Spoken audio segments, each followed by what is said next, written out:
Assalamualaikum warahmatullahi wabarakatuh. Bertemu lagi di konten fakta dan realitas sosial bersama aku Iras tentunya. Dan konten kali ini itu bicara tentang gaya hidup terkhusus kaum punk gitu ya. Seperti biasa, sebelum kita ke pembahasannya, aku ucapkan dulu terima kasih banyak bagi kalian yang sudah mengklik video ini. Jangan lupa kalian tinggalkan like, komen, dan subscribe kalian yang terpenting. Nah, tanpa basa-basi, kita langsung aja ke kontennya, yaitu bicara tentang anak punk atau kaum punk yang aku rasa semua orang pasti tahu dengan anak punk ini gitu, yang mereka sendiri identik dengan rambut yang runcing-runcing atau tegak-tegak ke atas itu, kemudian yang penuh dengan warna-warni. Bicara tentang anak punk, kaum awam atau kebanyakan orang menilai bahwa kaum punk ini atau anak-anak punk ini adalah orang-orang yang pola hidupnya itu penuh dengan tindakan kriminal gitu. Gimana sih awal prosesnya keberadaan anak punk itu hadir di tengah-tengah kita atau di dalam masyarakat itu sendiri? Anak punk yang kita lihat hari ini itu kan, itu adalah semacam keturunan dari anak-anak punk atau kaum punk sebelum-sebelumnya gitu. Kaum punk ini sendiri mulai lahir itu tepatnya pada tahun 1970-an di Inggris atau tepatnya itu di London gitu. Nah, tentunya gaya hidup anak punk ini termasuk ke dalam gaya hidup subkultural atau subbudaya gitu. Banyak orang yang mengartikan anak punk ini gitu. Ada yang mengartikannya sebagai genre musik atau aliran musik. Ada juga yang bilang anak punk ini sebagai ideologi hidup dalam aspek sosial dan politik. Nah, anak punk di sini itu lahir sebagai bentuk aksi protes mereka, tentunya kepada pemerintah gitu. Nah, mereka punya semacam prinsip hidup yaitu anti kemapanan. Anak punk ini lebih dikenal dengan gaya hidup atau pola perilaku yang mereka tunjukkan dalam keseharian mereka. Gitu. Mana gaya hidup mereka gitu? Ya sama-sama tahu lah kita gitu kan. Potong rambut mereka yang gaya mohawk yang kemudian ditegak-tegakkan ke atas dengan penuh warna-warni yang mencolok gitu, yang terang gitu. Kemudian pakaian mereka dengan celana jeans yang ketat, baju yang lusuh, jaket kulit, kemudian ada rantainya gitu. Nah, kesemuanya itu adalah bentuk simbol atau bentuk makna mereka itu menolak orang-orang yang mapan gitu atau menyuarakan anti kemapanan gitu. Makanya pakaian mereka seperti itu bukan berarti mereka suka berpakaian seperti itu gitu. Itu adalah makna atau simbol bahwa mereka itu menolak sebuah kemapanan gitu. Gaya hidup atau pola pikir para pendahulu punk itu, mereka lebih memilih gaya pakaian mereka yang nyeleneh atau dandanan mereka yang nyeleneh atau berbeda dari dandanan orang pada umumnya gitu. Mereka mengubur batasan antara idealisme seni dengan kenyataan hidup gitu. Yang mereka yakini adalah satu hal bahwa hebohnya penampilan mereka itu harus diikuti dengan hebohnya pola pikir mereka gitu. Jadi mereka menganggap bahwa hebohnya penampilan mereka yang seperti itu juga harus ditandai dengan pola pikir mereka yang semakin berkembang gitu. Kaum punk ini lantas berkembang sebagai aksi kekecewaan mereka gitu. Mereka yang musisi kelas bawah itu protes kepada industri musik yang pada saat itu didominasi oleh orang-orang atau dikuasai oleh orang-orang musisi kelas atas atau kelas mapan gitu. Seperti di sini ada Rolling Stone, ada Elvis Presley. Jadi mereka itu semacam mendominasi musisi-musisi rock pada saat itu gitu. Sehingga musisi rock kelas bawah ini merasa ada semacam ketidakadilan yang diberikan kepada mereka gitu. Kita semua kayaknya pasti pernah mendengar lagu rock gitu. Kalau kita orang awam, kalau aku orang awam, apa sih lagu rock itu? Kok teriak-teriak gitu?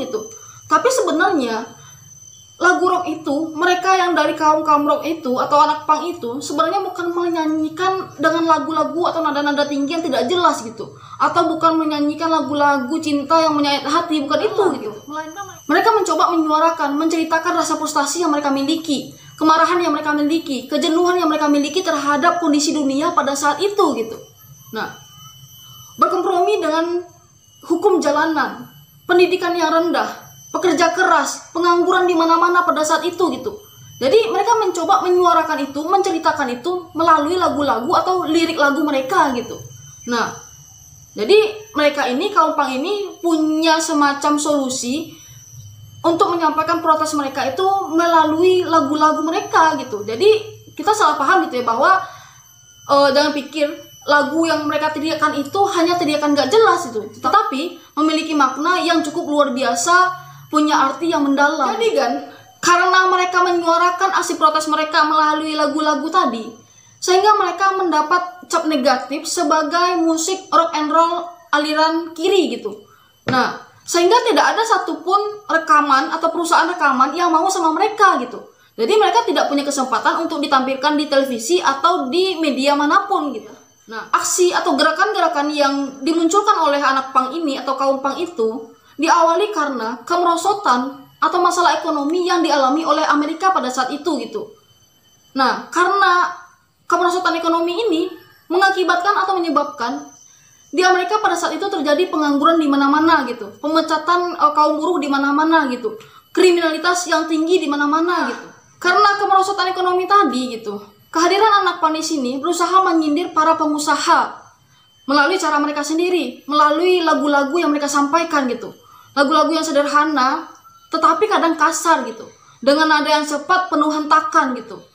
Dimana kaum pang di sini pada saat itu adalah kaum-kaum pekerja kelas bawah gitu, yang berusaha. Karena kondisi demikian gitu, banyak yang menyalahartikan anak pang di sini adalah sebagai orang yang membuat rusuh gitu.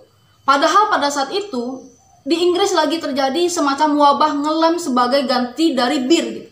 Jadi mereka membeli lem atau ngelem karena tidak mampu membeli bir gitu.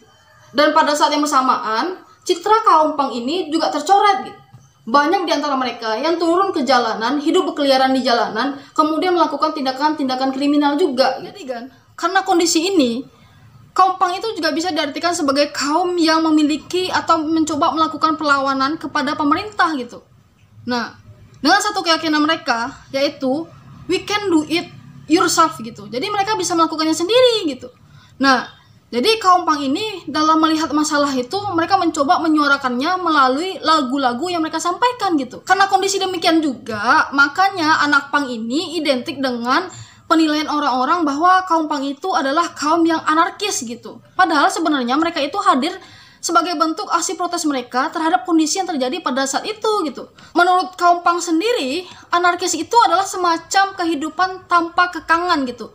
Jadi anarkis itu adalah, atau anarkisme itu adalah bagi kaum pang sendiri melihat adanya semacam kebebasan tanpa aturan baik oleh masyarakat itu sendiri maupun terhadap dunia rekaman gitu. Dengan kondisi demikian, anarkisme ini melekat pada dirinya kaum pang gitu.